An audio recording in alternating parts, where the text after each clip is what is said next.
Hello അസ്സാം വലൈക്കും welcome to your YouTube channel. ഞാൻ കാണിക്കാൻ പോകുന്നത് അടിപൊളി കേബേജ് കറിയുടെ റെസിപ്പിയാണ് കേട്ടോ. അപ്പോൾ നമ്മൾ വീഡിയോ പോകുന്നത് നമ്മുടെ ചാനൽ ആദ്യത്തെ കാണുന്നതാണെങ്കിൽ സബ്സ്ക്രൈബ് ചെയ്യുക, തൊട്ടടുത്ത ബെല്ലൈക്കൺ ഒന്ന് ക്ലിക്ക് ചെയ്യുന്നത് ഓൾ ഓപ്ഷനും കൊടുക്കുക കേട്ടോ. എന്നാലും മാത്രമാണ് ഞാൻ പുതിയ വീഡിയോ നോട്ടിഫിക്കേഷൻ നിങ്ങൾക്ക് കിട്ടുള്ളൂ. അതുപോലെ തന്നെ സ്കിപ്പ് ചെയ്യാതെ കാണാൻ വേണ്ടി ശ്രമിക്കാം.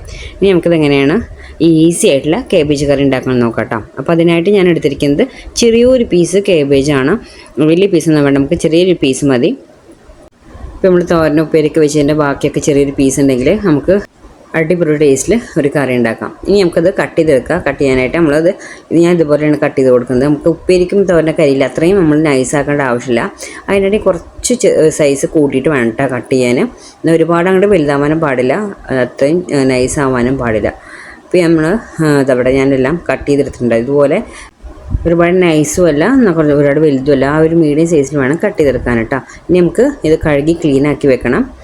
ഇനിയിപ്പോൾ ഇവിടെ ഒരു കുക്കർ എടുത്തിട്ടുണ്ട്. കുക്കറിലേക്ക് ഞാൻ ഒരു അര കപ്പ് പരിപ്പാണ് കേട്ടോ ഇട്ട് കൊടുത്തിരിക്കുന്നത്. കഴുകി ക്ലീൻ ആക്കിയിട്ടുള്ള പരിപ്പ് ഇട്ട് കൊടുത്തിട്ടുണ്ട്. ഇനി നമ്മളിവിടെ ഇട്ട് കൊടുക്കുന്നത് നമ്മൾ കഴുകി വരച്ചിരിക്കുന്ന വെള്ളമൊക്കെ പോയതിനു ശേഷമുള്ള കാബേജില്ലേ, അതാണ് ഇട്ട് കൊടുത്തത്. ഇനി നമുക്ക് വേണ്ടത് സവാളയാണ്. ഒരു ചെറിയൊരു സൈസ് സവാള നീളത്തിൽ അരിഞ്ഞ് കട്ട് ചെയ്ത് കൊടുക്കുന്നുണ്ട്. വലിയ സവാള ഒന്നും വേണ്ട, ചെറിയ സൈസ് ഉണ്ടെങ്കിൽ അതെടുക്കുക. ഇനി നമുക്ക് വേണ്ടത് പച്ചമുളകും അതുപോലെ തന്നെ വെളുത്തുള്ളി ഞാൻ 2 വെളുത്തുള്ളി ചെറുതാക്കി അരിഞ്ഞിരിക്കുകയാണ്. ചതച്ചിട്ട് കൊടുക്കാൻ പറ്റുകയാണെങ്കിൽ അങ്ങനെ ഇട്ട് കൊടുക്കുക. പിന്നെ ഒരു 3 പച്ചമുളക് നടുകീറിട്ട് ഇട്ട് കൊടുക്കുന്നുണ്ട്. ഇനി നമുക്ക് വേണ്ടത് തക്കാളി ചെറിയ തക്കാളിയാണ് കേട്ടോ. നിങ്ങൾ വലുതാണെങ്കിൽ അതിൻ്റെ ഹാഫ് എടുത്താൽ മതി. ഞാനിപ്പോൾ ചെറിയ തക്കാളി ഇട്ട് കൊടുത്തുകൊണ്ട് അത് ഫുള്ളായിട്ട് കൊടുത്തിട്ടുണ്ട് കേട്ടോ. ഇനി നമുക്ക് വേണ്ടത് കറിവേപ്പിലയാണ്. കറിവേപ്പില നമ്മൾ എത്രത്തോളം ഇടുന്നു അത് അത്രയും നമ്മളെ ഹെൽത്തിന് നല്ലതാണ് കഴിക്കുന്നത്. ഇനി നമ്മൾ കറിവേപ്പില ഇട്ട് കൊടുത്തതിന് ശേഷം ഇനി പൊടികൾ ചേർത്ത് കൊടുക്കാം. പൊടികളായിട്ട് ഒരു 1/2 ടീസ്പൂൺ മഞ്ഞൾപ്പൊടി ഇട്ട് കൊടുത്തിട്ടുണ്ട്. 1 ടീസ്പൂണോളം മുളക് പൊടി ഇട്ട് കൊടുത്തിട്ടുണ്ട് കേട്ടോ. ഇനി നമുക്ക് വേണ്ടത് ആവശ്യത്തിനുള്ള ഉപ്പാണ്. ഉപ്പ് ഇട്ട് കൊടുത്തതിന് ശേഷം ഇനി നമുക്ക് ഇത് വേവിക്കാനുള്ള വെള്ളം വെച്ച് കൊടുക്കണം. അപ്പോൾ ഞാൻ ആദ്യം കുറച്ച് വെള്ളം ഒഴിച്ചിട്ട്, ഒരുപാട് വെള്ളം ഒഴിച്ചിട്ടില്ല, കുറച്ച് വെള്ളം ഒഴിച്ചിട്ട് നമുക്ക് മിക്സ് ചെയ്ത് കൊടുക്കാം കേട്ടോ. എന്നിട്ട് നോക്കിയതിന് ശേഷം നമുക്ക് ബാക്കി ഒഴിച്ച് കൊടുക്കാം. അപ്പോൾ ഞാൻ വെള്ളം ഒഴിച്ച് കൊടുത്തതിന് ശേഷം ഒന്ന് മിക്സ് ചെയ്ത് കൊടുക്കുകയാണ്.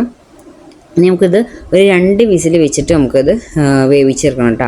അപ്പോൾ ഒരുപാട് വെള്ളമേ ആദ്യമേ ഒഴിക്കേണ്ട ആവശ്യമില്ല, കുറച്ച് വെള്ളം ഒഴിച്ച് നമുക്കൊന്ന് മിക്സ് ചെയ്തതിന് ശേഷം അത് മുങ്ങിക്കെടുക്കുന്ന രീതിയിൽ വേണം വെള്ളം ഒഴിക്കാൻ.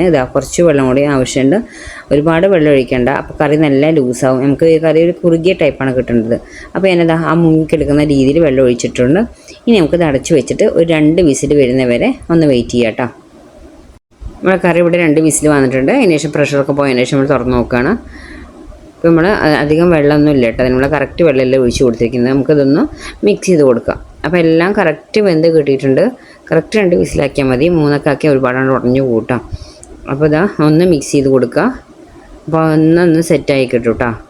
അപ്പോൾ നമ്മുടെ കറി ഇവിടെ റെഡി ആയിട്ടുണ്ട്. ഇനി നമുക്ക് ഇതൊന്ന് അടച്ച് വെച്ച് മാറ്റി വയ്ക്കാം കേട്ടോ. ഇനി നമുക്ക് ഇതിലേക്കുള്ള വറവ് ഉണ്ടാക്കണം. അതിനായിട്ട് ഒരു പാൻ ചൂടാക്കാൻ വെക്കുക. പാൻ ചൂടാൻ ശേഷം വെളിച്ചെണ്ണ ഒഴിച്ച് കൊടുക്കുക. പിന്നെ കടുക് ഇട്ട് കൊടുക്കുക. കടുക് ഒന്ന് പൊട്ടിയതിന് ശേഷം ഒരു 1/4 ടീസ്പൂണോളം നല്ല ജീരകം ഇട്ട് കൊടുക്കുന്നുണ്ട്. അതൊന്ന് പൊട്ടിയതിന് ശേഷം പിന്നെ നമുക്ക് വേണ്ടത് കുറച്ച് കറിവേപ്പില, പിന്നെ കുറച്ച് ഉണക്കമുളക്, ഒരു 2-3 ഉണക്കമുളകും പൊട്ടിച്ചതുപോലെ ഇട്ട് കൊടുക്കുക. അതൊന്ന് വറുത്തെടുക്കുക. വറുത്തതിന് ശേഷം നമ്മളിവിടെ സെറ്റാക്കി വെച്ചിരിക്കുന്ന കറിയില്ലേ, ആ കറിയിലേക്ക് ഇട്ട് കൊടുക്കുക കേട്ടോ. അപ്പോൾ ഈസിയാണ്, 2 വിസിലിൻ്റെ നമ്മുടെ കറി ഇവിടെ സെറ്റായിട്ടുണ്ട്. ഇപ്പോൾ ഇവിടെ വറുത്തിട്ടത് നമ്മളെ കറിയിലേക്ക് ഇട്ട് കൊടുക്കണം. കറി ഒരുപാട് ലൂസാക്കണ്ട. ഇനി നിങ്ങൾക്ക് തേങ്ങ അരയ്ക്കണമെന്നുണ്ടെങ്കിൽ തേങ്ങ അരച്ചിട്ട് ഇതിലേക്ക് ഒഴിക്കുകയൊക്കെ ചെയ്യാം കേട്ടോ. ഇത് തേങ്ങ ഇല്ലാതെ ഉള്ള കറിയാണ്. പിന്നെ മിക്സ് ചെയ്ത് കൊടുത്ത് നമ്മളെ കുറുക്കി ഇതേപോലെ ഒഴിക്കുക. നമുക്ക് ചോറിൻ്റെ കൂടെ ചപ്പാത്തിയുടെ കൂടെ ഒക്കെ കഴിക്കാൻ പറ്റുന്ന ഈസി ആയിട്ടുള്ള കറിയാണ്. അപ്പോൾ ഈ കാബേജ് വാങ്ങുമ്പോൾ നമ്മൾ ഉപ്പേരിയും തോരനും മാത്രം വയ്ക്കുന്നത് കൂടാതെ ഇതുപോലെ കറിയൊക്കെ ഉണ്ടാക്കിയിട്ടുണ്ടെങ്കിൽ സൂപ്പർ ടേസ്റ്റിൽ ഈസി ആയിട്ട് ഒരു 10 മിനിറ്റിൽ നമുക്ക് കറി റെഡിയാവും. ഇനിയിപ്പോൾ നമുക്ക് ദോശയുടെ കൂടെ വേണമെങ്കിലും കഴിക്കാം കേട്ടോ. ഓരോരുത്തർക്ക് ഓരോ ടേസ്റ്റാണ്. നിങ്ങൾക്ക് ഇഷ്ടപ്പെടുകയാണെങ്കിൽ ദോശയുടെ കൂടെ നമുക്കത് കഴിക്കാം, അത്രയും ടേസ്റ്റാണ്. അപ്പോൾ ഇതുവരെ ട്രൈ ചെയ്യാത്തവരുണ്ടെങ്കിൽ എന്തായാലും ട്രൈ ചെയ്ത് നോക്കണം. അപ്പോൾ ഇത്ര നമ്മുടെ വീഡിയോ ലൈക്ക് ചെയ്യാനും ഷെയർ ചെയ്യാനും കമൻറ്റ് ചെയ്യാനും സബ്സ്ക്രൈബ് ചെയ്യാനും മറക്കരുത്. Okay, bye, thank U.